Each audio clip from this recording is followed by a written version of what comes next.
Саламатсыздар ма балалар, каналыма қош келдіңіздер. Каналыма тіркеліп, лайк басып, комментарий жазыңыздар.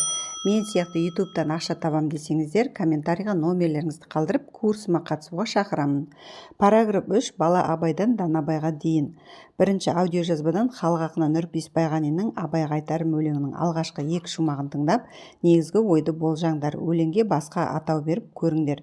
Өлеңдегі ақпаратты шынайы өмірмен байланыстырыңдар. Екінші, мәтінді тыңдалым мәтінмен салыстырып, тақырыптық, мазмұндық, тілдік, жанрлық айырмашылығын анықтаңдар. Балабай, ұлы ақын ағартушы, қазақтың жазба әдебиетінің және әдеби тілінің негізін салушы. Абай Құнанбайұлы Шығыс Қазақстан облысы Абай ауданында дүниеге келеді. Ауыл молдасынан оқып жүрген кезінде ақ зеректігімен көзге түседі. Кейін Семей қаласындағы 3 жылдық медреседен білім алады. Медресенің 3-ші жылында Приходская школаға түсіп, орысша сауатын ашады. Абай көпті көрген әжесі Зеренің тәрбиесінде болды. Шешесі Ұлжанда ақылды ананың бірі болған. Әкесі Құнанбай Өскенбайұлы балаларының ішінде Абайдан көп үміт күтеді. Билікке баулу мақсатында оны оқудан ерте шығарып алады. Ел ісіне, ел билігіне жастай араласқан Абай тез есейеді. Әке тапсырмасымен ел аралап, ел ішіндегі әңгімелер мен билердің шешендік сөздеріне құлақ салып, жадына тоқып өседі. Абай араб, парсы, шағатай тілдерін үйренеді. Шығыс әдебиетінің алыптары Низами, Қожа, Хафиз, Науаи, Физули ақындардың өлеңдерін жаттап өседі. Кейін ол орыс тілін өздігінен үйреніп, орыстың ұлы ойшылдары Пушкин, Гоголь, Лермонтов, Салтыков, Щедрин, Некрасов шығармаларымен танысады. Соның арқасында дүниетанымын кеңітіп, білімін шыңдайды. Оқи жүріп, білімін толықтыра жүріп, 40-тан асқан шағында ақындыққа бір жола бет бұрады. Ұлы ақын 1904 жылы қайтыс болды. Сүйегі Жидебай деген жерге қойылды. Қазір сол Жидебайда ақынның өзі тұрған үйде әдеби мемориалдық мұражай бар. Енді осы әңгімеге байланысты Абай өзге тілдерді неліктен үйренді деп ойлайсыңдар? Абайдың өміріне қатысты басқа қандай дерек айта аласыңдар? Тыңдалым мәтінде Абайды дәріптеп жатса, бұл мәтінде бала Абайдың жетістіктері туралы айтылған.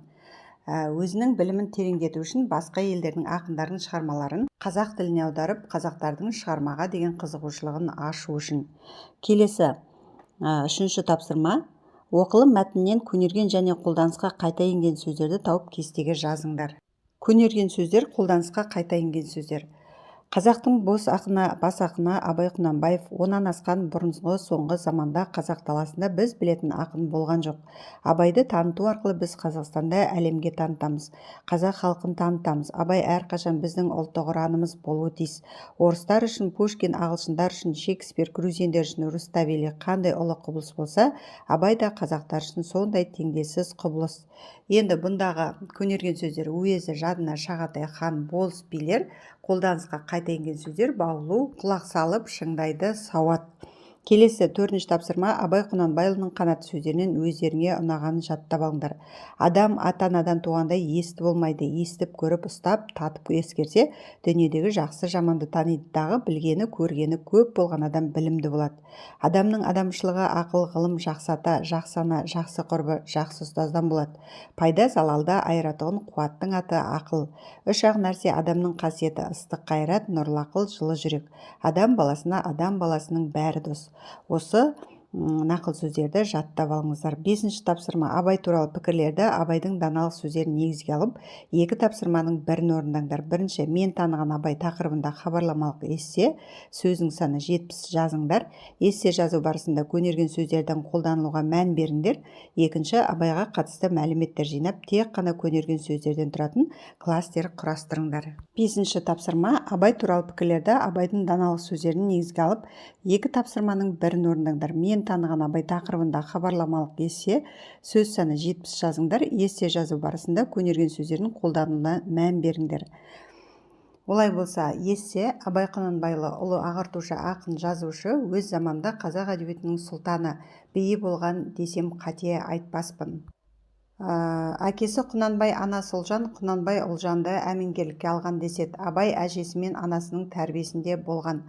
Оған үнемі ертегі жыр дастандыра айтып беріп отырған. Абай кім дегенде жауап бермейтін қазақ жоқ сірә. Қазақтың мақтанышына айналған Абай еміл сүйенген жасында да болашақ ұрпаққа үлгі болсын деп шығармалар жазып қалдырған. Ол кісі 5 адамдарды 5 нәрсеге асық болуды, 5 нәрседен қашық болуға шақырған дана кісі болатын. Біз абайдың ұрпағы екенімізді ұмытпайық. Көнерген сөздер бұндағы: сұлтан, би, әмеңгерлік, еміл.